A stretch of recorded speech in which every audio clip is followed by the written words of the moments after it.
खुलुमबाय स्टुडिय'आव आं किलिकां ब्रह्म दुलाराय बर' फरायसा आफादनि 58थि गायसनथाइ सानखौ धेमाजि जिल्ला दुलाराय बर' फरायसा आफादा गाजा गोमजायै फालिदों।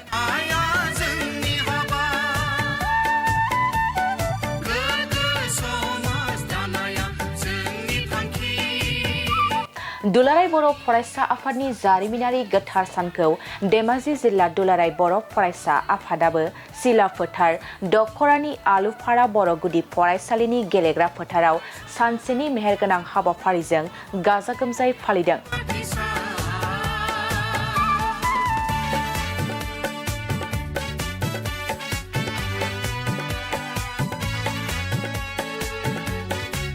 गिबि हाबाफारि बायदियै दुलाराय बर' फरायसा आफादनि फिरफिलाखौ बिरहोयो धेमाजि जिल्ला दुलाराय बर' फरायसा आफादनि आफादगिरि हिरण्य स्वर्गियारिया आरो मुंख्लंफोरनो बिबार बावजेनो धेमाजि जिल्ला दुलाराय बर' फरायसा आफादनि लोगो आफादगिरि उदांबि बड'साया।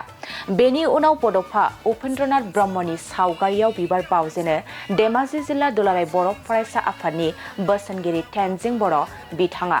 बे हाबाफारिजोंनो लोब्बा लाखिनानै बिफां फुलि गायनाय हाबाफारि लानाय जायो आरो बिफांखौ गायजेनो सिला फोथार दखरा एबसुनि गायसनगिरि आफादगिरि अश्विनी कुमार स्वर्गियारिया।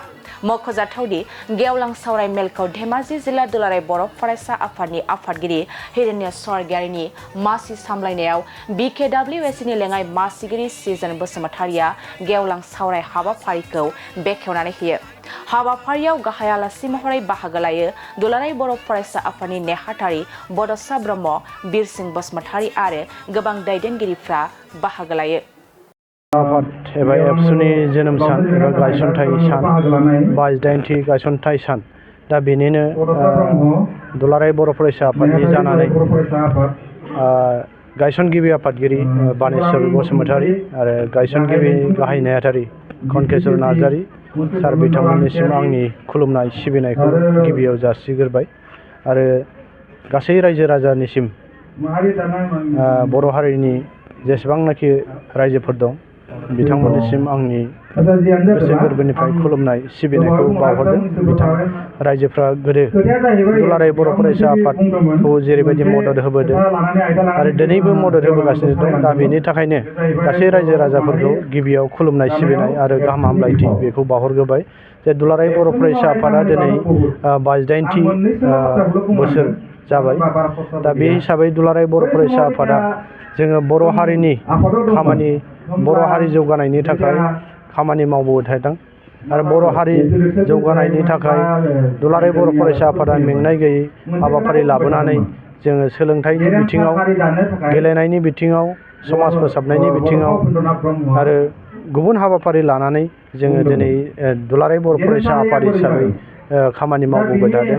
दा बेयावनो रायजो दिनै जों बुंनांगोन गोदो दुलाराय बर' फरायसा आफादा जोनोम जाबोजेननाय समाव आरो जायनि सिगां दुलाराय बर' फरायसा आफाद जोनोम जानायनिफ्राय दुलाराय बर' फरायसा आफादखौ जोंनि बर' रायजो राजाफोरा अनसायबोदों, मदद होबोदों, आश्रय होबोदों।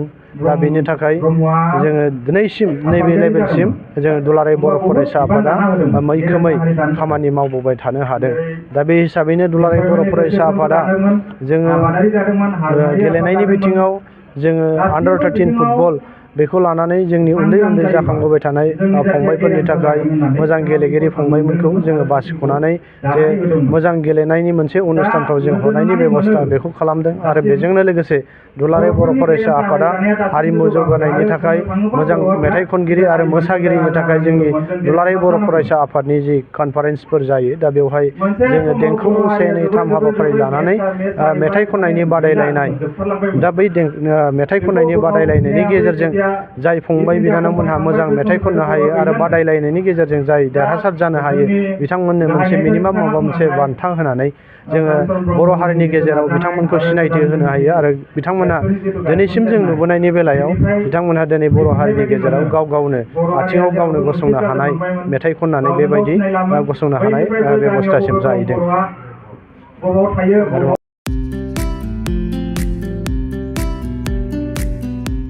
नैरोजा 25-26 मायथाइनि गोदानै मुं थिसननायनि थाखाय गोजोनथाव खौरां।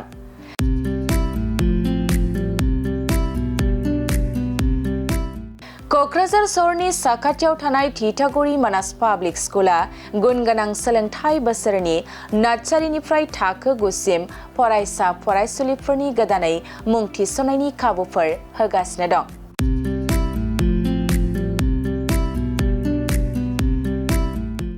गुन गोनां सोलोंथाइ होनायजों लोगोसे थिथागुरि मानास पाब्लिक स्कुला basic computer education, English speaking environment आरो मोजां सोलोंथाइ गोनां फोरोंगिरिफोर दं।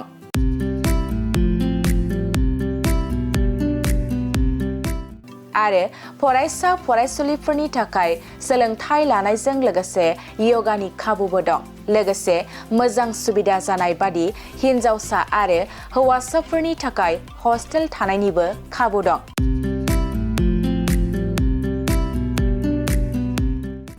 बेनिखायनो नोंथाङाबो नोंथांनि गथ'खौ गोदानै मुं थिसनोब्ला थिथागुरि मानास पाब्लिक स्कुलाव मुं थिसननो हागोन। नोंथाङा आबुङै मिथिबावनो थाखाय 6000853288 6000489621 आरो 9101008849 जानबुं नाम्बाराव खौरां लाहरनो हागोन।